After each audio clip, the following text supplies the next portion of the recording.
किसान भाइयों, अपने राज्य में गन्ने की कटाई का काम चल रहा है और राज्य में 40% उत्पादित गन्ने से लघु और सीमांत किसान गुड़ बनाते हैं। लेकिन सही जानकारी के अभाव में किसान गुड़ बनाते वक्त कुछ न कुछ चूक कर जाते हैं, जिससे गुड़ क्वालिटी खराब हो जाती है। इसलिए अच्छी क्वालिटी का गुड़ बनाने के लिए किन किन तकनीकी बातों का ध्यान दें, इस बारे में जानकारी दे रहे हैं RCAU पूसा समस्तीपुर के कृषि वैज्ञानिक डॉक्टर CK झा।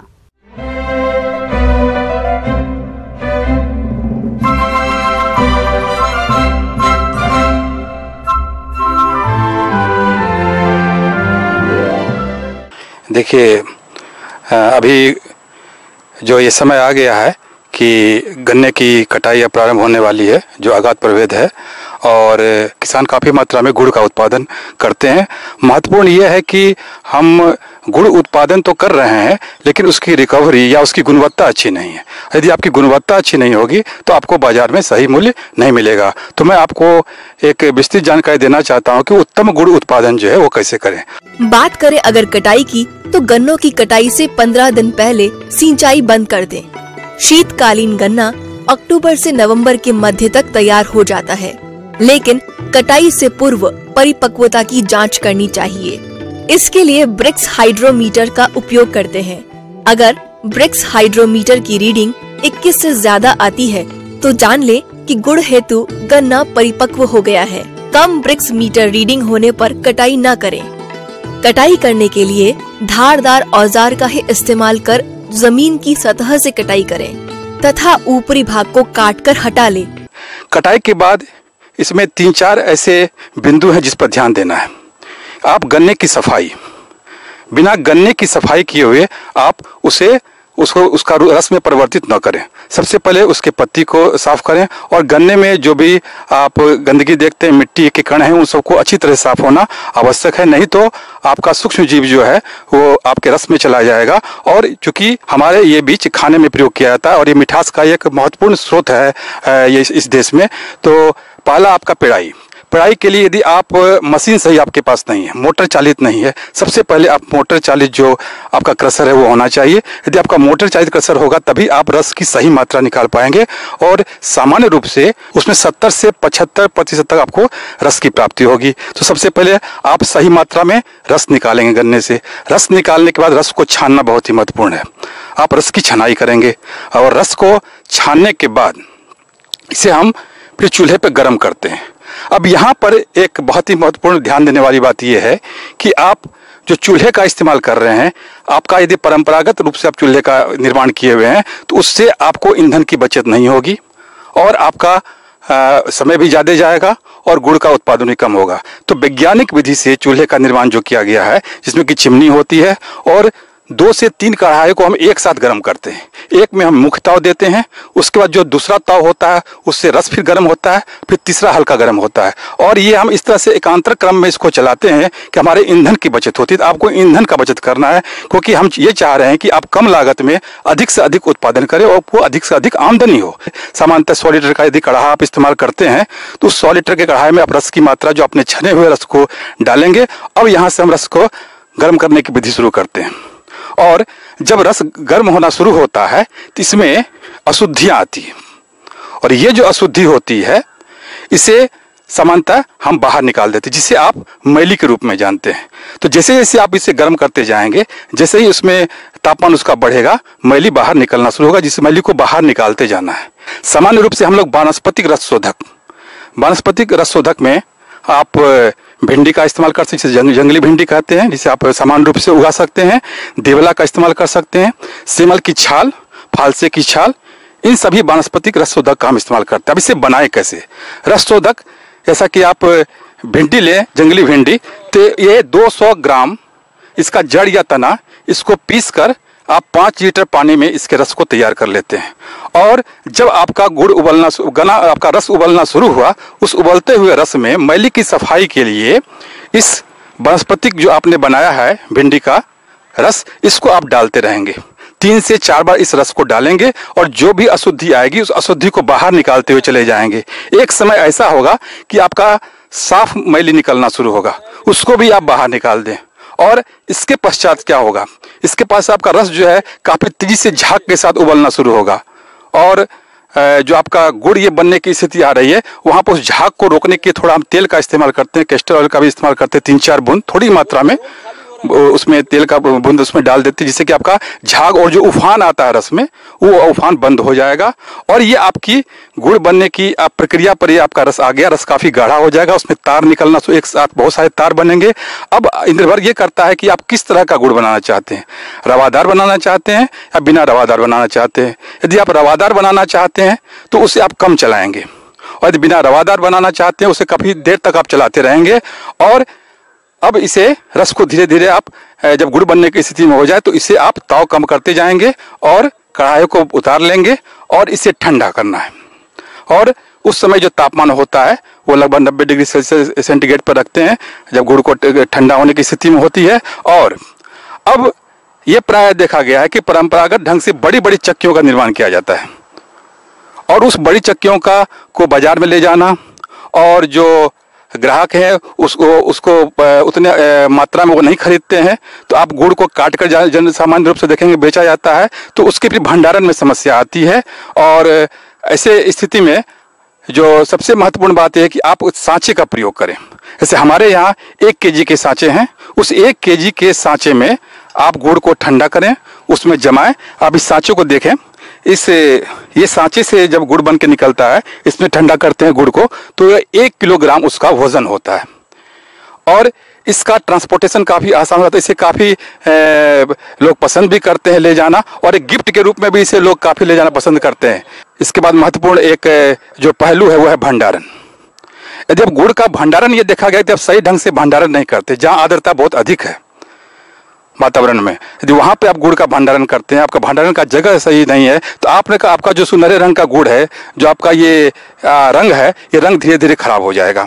और रंग की ही बात नहीं, चूंकि ये खाने की वस्तु है, इसमें किसी तरह का कोई माइक्रोबियल इन्फेक्शन ना हो, किसी तरह की परेशानी बाद में ना हो, तो इससे बचने के लिए आपको भंडारण बहुत सही तरीके से करना होगा। और भंडारण के लिए हमें आर्द्रता का ध्यान रखना है, और बरसात के मौसम में भंडारण न करें, और शीत टेम्परेचर जो कोल्ड टेम्परेचर इस पर हम भंडारण कर सकते हैं। और इसका स्टोर रूम सही होना चाहिए और पैकेजिंग सही होनी चाहिए। आज के समय में रंगीन मछलियों का पालन अच्छी आय का जरिया बनता जा रहा है, जिससे कोई भी किसान ट्रेनिंग लेकर एक्वेरियम में रंगीन मछलियों का पालन कर सकता है। अगर आप भी इस व्यवसाय से जुड़ना चाहते हैं तो आप इसकी शुरुआत किस प्रकार से करें, इस बारे में बता रहे हैं विषय विशेषज्ञ डॉक्टर M.K. आचार्य। यहाँ पर हम बहुरंगी मछली पालन का करते हैं, जिसके अंदर किसान भाइयों को ट्रेनिंग भी देते हैं, और उसके अंदर हम अलग अलग प्रकार के एक्वेरियम फिश मछली घर बनाना सिखाते हैं। इसके अंदर हम 2 तरह की मछलियाँ रखते हैं। एक तो है अंडे देने वाली मछलियाँ, जैसे कि गोल्ड फिश है, ब्लू गोरामी है, टाइगर शार्क है, एंजल है, कोई कार्प है। चिकलेट फैमिली के अंदर पैरट फिश है, ईल फिश है, अरावाना फिश है, इनको रखते हैं। अरवाना फिश वास्तु के हिसाब से अच्छा रहता है, और एक एक्वेरियम के अंदर 1 फिश रखते हैं अरवाना, वो लक्की फिश बोलते हैं। और दूसरी तरह की मछलियाँ होती है जो डायरेक्ट बच्चे देती है, उसके अंदर है ब्लैक मोली है, सिल्वर मोली है, गप्पी है और स्वार्ड टेल है। तो ये मछलियाँ डायरेक्ट बच्चे देती है, और 6 महीने में एक बार में 60 बच्चे मछली देती है। इसको स्कूल के अंदर लगा सकते हैं, होटल के अंदर, ऑफिस के अंदर, और घर के अंदर भी घर की शोभा बढ़ाते हैं। शहरों में एक्वेरियम छोटे आकार से लेकर बड़े आकार तक के होते हैं। बाजार में 15 इंच से 15 फीट तक साइज के एक्वेरियम उपलब्ध हैं। सबसे छोटे साइज का एक्वेरियम 12 गुणा 6 इंच का होता है।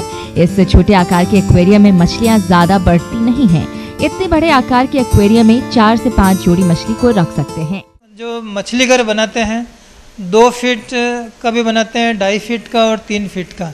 2 फीट की कॉस्टिंग 2600 रुपये है, 2.5 फीट की कॉस्टिंग 3400 रुपये है, और 3 फीट की कॉस्टिंग 3900 रुपये है।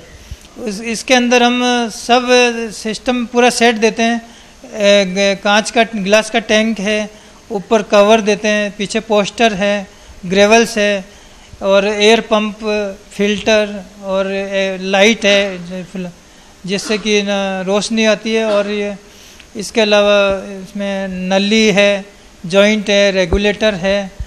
और इसके अंदर हम एक एक्वेरियम के अंदर 2 फीट का एक्वेरियम है तो चार्ज पेयर, और 2.5 फीट का है तो 5 पेयर, और 3 फीट का है तो 6 पेयर मछलियाँ इसमें रख सकते हैं। इसके अंदर 2 फीट, 2.5 फीट और 3 फीट के एक्वेरियम बनाए जाते हैं। इसको सिलिकॉन की सहायता से चिपकाया जाता है और इसको टैंक को तैयार करने के बाद में इसमें पानी भरते हैं, इसकी सजावट करते हैं, और टैंक तैयार होने के बाद में इसके अंदर पानी भरा जाता है। पानी भरने के बाद में इसमें 2 फीट के एक्वेरियम में 8 मछलियाँ, 2.5 फीट के एक्वेरियम में 10 मछली और 3 फीट के एक्वेरियम में उसकी कैपेसिटी के अनुसार 12 मछली तक रखी जाती है। 5 फीट के एक्वेरियम के अंदर 10 पेयर मछलियाँ रख सकते हैं बड़े साइज की। यहाँ इस बात को ध्यान में रखें कि एक्वेरियम के ऊपर सीधी सूर्य की रोशनी नहीं आनी चाहिए, क्योंकि धूप लगने पर एक्वेरियम में फफूंद जैसा हरा कवक पनपने लगता है, जो मछलियों को नुकसान पहुँचाता है। इसके अलावा एक्वेरियम के पानी का तापमान ज्यादा या कम होने से मछली के ऊपर दबाव पड़ता है और मछलियाँ मरने लगती हैं। एक्वेरियम में पानी हमेशा क्लोरीन रहित, शुद्ध एवं ताज़ा होना चाहिए। पानी भरते समय एंटी क्लोरीन डालना चाहिए, मछलियों के लिए हितकर होता है। बोर पानी अगर इस्तेमाल कर रहे हैं तो पहले बोर से पानी एकत्र करके 2 दिन बाहर रखना चाहिए और फिर उसे एक्वेरियम में डालें। एक्वेरियम के अंदर के सौंदर्य को बढ़ाने के लिए उसमें जलीय पौधों को उगाइए, क्योंकि इसकी वजह से उसे एक्वेरियम में प्राकृतिक ऑक्सीजन मिलता है और एक्वेरियम और भी अधिक आकर्षक दिखने लगता है। साथ ही मछली का जीवन समय भी बढ़ जाता है। दिन के अंदर एक बार भी फीडिंग करवाते हैं। अगर ज़्यादा फीडिंग कराते हैं तो उससे मछलियाँ मरने की संभावना रहती है। एक दिन के अंदर एक बार ही खाना देते हैं, सुबह या शाम का समय उचित है। लगाने के बाद में इसकी सर्विसिंग का मेन रोल रहता है। सर्विसिंग के लिए जैसे मछली को पानी बदलना और कैसे इनको वापस खाली करके और रीसेट करते हैं। इसके अंदर मछली को पहले बाल्टी के अंदर निकालते हैं नेट की सहायता से। उसके बाद में पूरा साफ़ सफाई करने के बाद में ग्रेवल्स बिछाते हैं। ग्रेवल्स बिछाने के बाद में खिलौने लगाते हैं, पेड़ पौधे हैं, पीछे सीनरी है और इसके अंदर मछलियाँ छोड़ते हैं पानी भरने के बाद में। और इसके अंदर पीछे पोस्टर लगाते हैं ऑक्सीजन के लिए। इसमें एक एयर का पंप लगाते हैं जिससे मछलियों को ऑक्सीजन मिलती है। पानी को साफ़ करने के लिए फ़िल्टर लगाते हैं जिससे कि वो कचरा जितना भी एक्वेरियम के अंदर होता है फ़िल्टर के अंदर कचरा आ जाता है। तो हर महीने एक बार इसे फ़िल्टर को साफ़ करते हैं ताकि पानी साल के अंदर 2 बार बदलते हैं पूरे एक्वेरियम का। तो इसके लिए कम से कम 5,000 की लागत से ये व्यवसाय शुरू किया जा सकता है। साल भर के अंदर ये 30 से 40 हज़ार रुपये कमा सकते हैं। 5,000 रुपये लगाने के बाद में धीरे धीरे बिजनेस व्यापार को बढ़ा सकते हैं और आमदनी को 1 लाख रुपये तक भी ये ले जा सकते हैं। मौसम के अनुसार प्रबंधनों पर ही टिकी है आपकी खेती बाड़ी, इसलिए मौसम पूर्वानुमान और उस पर आधारित साप्ताहिक कृषि सलाह इस प्रकार है।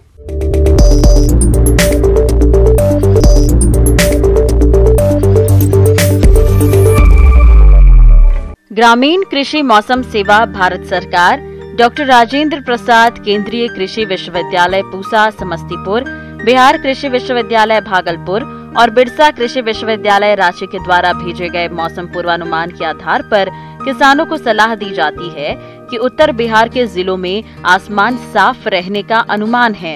इसलिए किसान धान की कटाई के बाद पिछेती सरसों की बोनी का काम करें।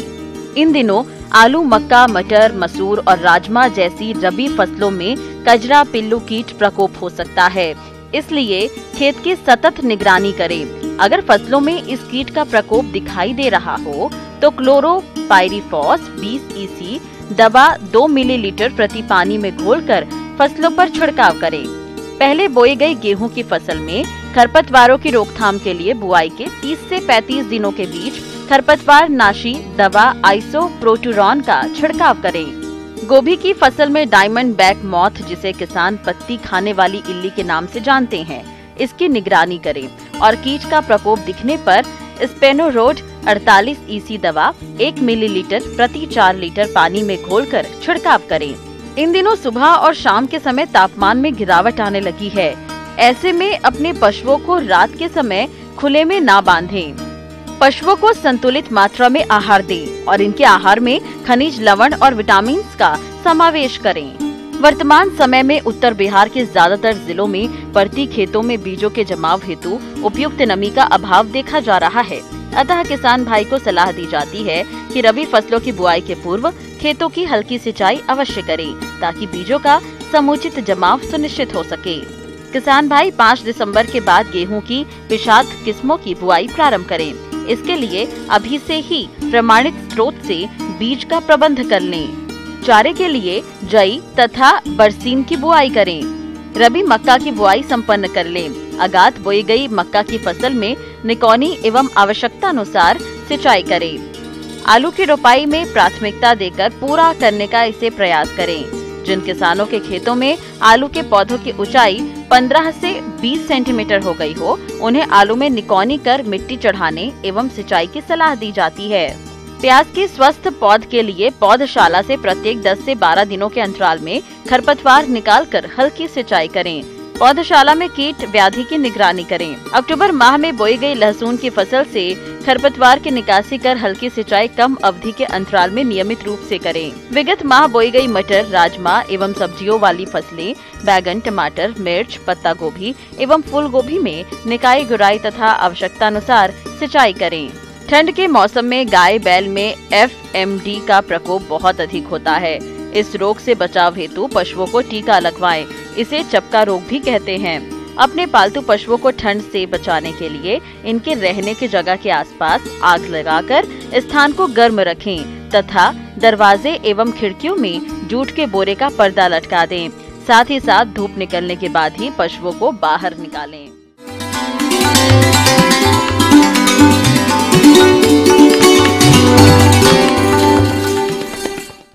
जॉन डियर अन्नदाता हेल्पलाइन निशुल्क फोन संपर्क सेवा के माध्यम से आपके द्वारा पूछे गए प्रश्नों में से एक या दो महत्वपूर्ण प्रश्न को हम अपने कार्यक्रम में शामिल करते हैं। इसी के तहत आज का चयनित प्रश्न और उसका जवाब इस प्रकार है। निःशुल्क अन्नदाता हेल्पलाइन में आज हमने जिस प्रश्न को शामिल किया है उसे पूछा है ग्राम आलमपुर, जिला कटिहार के संजीव कुमार ने। आपने ठंड के मौसम में दुधारू पशुओं की देखरेख पर जानकारी चाहिए है, तो इसके लिए देखिए कार्यक्रम का यह अंश।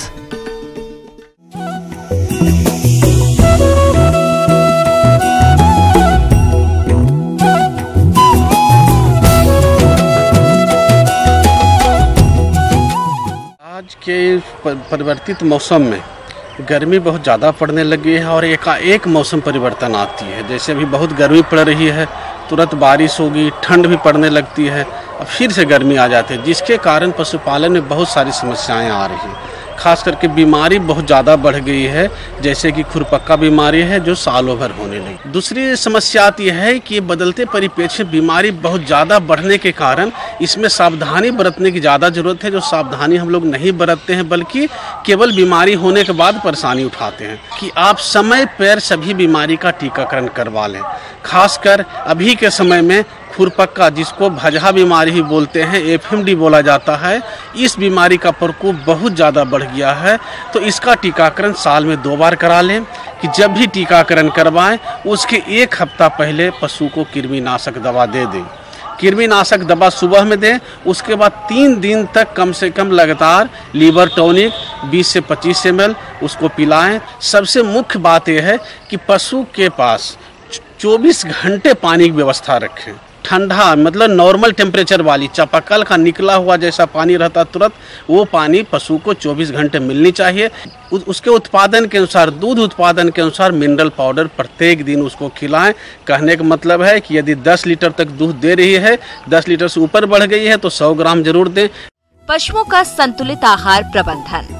ठंड के मौसम में पशुओं के संतुलित आहार का समुचित प्रबंधन करना चाहिए, क्योंकि पशुओं को संतुलित आहार नहीं मिलने पर पशु कमजोर हो जाते हैं और उन्हें ठंड लगने की संभावना बढ़ जाती है। इसलिए दुधारू पशुओं को प्रोटीन युक्त संतुलित आहार देना चाहिए। कि आपकी गाय यदि है तो समझ लीजिए उसके निर्वाह के लिए उससे दूध नहीं भी ले रहे हैं तो 1 किलो दाना आपको देना जरूरी है। यदि आपकी गाय दूध दे रही है तो 1 किलो दूध पे 400 ग्राम दाना आपको देनी पड़ेगी। यदि आपके पास भैंस है तो समझ लीजिए कि 1 किलो दूध यदि वो दे रही है तो 500 ग्राम दाने देने की जरूरत पड़ेगी। हरा चारा कम से कम उसको 15 किलो के लगभग मिलनी चाहिए, जिसमें ये ध्यान रहे कि 10 से 11 किलो हरा चारा जो होती है वो अनाज वर्ग से होनी चाहिए, जैसे मकई, जय, सूडान, ये सब से मिलनी चाहिए। ठंड की मौसम आ रही है और खासकर अभी का जो बीच का मौसम, गर्मी से ठंड के बीच का मौसम जो रहती है, इसमें दिन में गर्मी पड़ती है, रात में ठंड पड़ती है। तो हम लोग गलती से क्या करते हैं, रात में दिन की गर्मी को देखकर रात में ही पशु को बाहर ही छोड़ देते हैं। जब पशु को बाहर छोड़ देंगे तो उसमें ठंड का प्रभाव पशु पे ज़्यादा पड़ेगा, आपकी पशु बीमार होने की संभावना बनती है। इसलिए कभी भी ये सोचकर कि दिन में गर्मी पड़ी, ये सोचकर आप पशु को रात में बाहर नहीं रखें। और दिन में भी आप देख ले, दोपहर में बहुत ज़्यादा गर्मी पड़ रही है, सुबह शाम ठंड है, तो दोपहर में पशु को बाहर नहीं निकालें घर से। चरने के लिए भी छोड़ रहे हैं तो सुबह शाम ही उसको चरने के लिए दें, कि ठंडी हवा से उसको बचाना है। कहने का मतलब उस समय आपको ध्यान देना है कि 10 बजे के बाद ही या शाम के 4 से 4 बजे तक ही पशु को बाहर रखें। उसके बाद घर के अंदर रखें जहाँ की डायरेक्ट हवा नहीं आती हो। और ठंडी के समय खासकर निमोनिया और डायरिया की शिकायत बहुत ज़्यादा बढ़ जाती है, तो इसके लिए कृमि की दवा का उपयोग भी रेगुलर करते रहें ताकि पशु ठंडी से भी बचा रहे। और खाना में भी ये ध्यान देने की ज़रूरत है कि जब मौसम थोड़ा सा ठीक हो उसी समय खाना दें तो ज़्यादा बेहतरीन उत्पादन मिलती है। अब आइए देखते हैं कल दिखाए जाने वाले कार्यक्रम की मुख्य झलकियां। मशरूम उत्पादन करके अच्छी आमदनी कमा रहे युवा किसान की कहानी,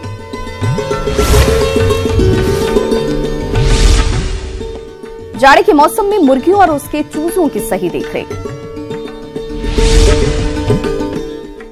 हम ये उम्मीद करते हैं कि आज का कार्यक्रम आप सभी दर्शकों के लिए उपयोगी रहा होगा। किसान भाइयों, अन्नदाता आपकी सेवा के लिए कृत संकल्पित है। कृषि संबंधित समस्या एवं सुझावों के लिए आप हमें इस पते पर संपर्क कर सकते हैं। Producer Annadata, News 18 Bihar Jharkhand, Ramoji film city, Hyderabad 501512। साथ ही आप हमें ईमेल भी कर सकते हैं। हमारा ईमेल आईडी है p18annadatabihar@news18.com। इसके अतिरिक्त आप हमें जॉन टियर निःशुल्क हेल्पलाइन नंबर 180041912555 पर सोमवार से शनिवार सुबह 10 से शाम 4 बजे के बीच संपर्क भी कर सकते हैं। किसान भाइयों, अब समय हो रहा है आपसे विदा लेने का, तो हमारी अन्नदाता टीम को दीजिए इजाजत। कल फिर से मुलाकात होगी कृषि संबंधित कुछ और महत्वपूर्ण जानकारियों के साथ। नमस्कार।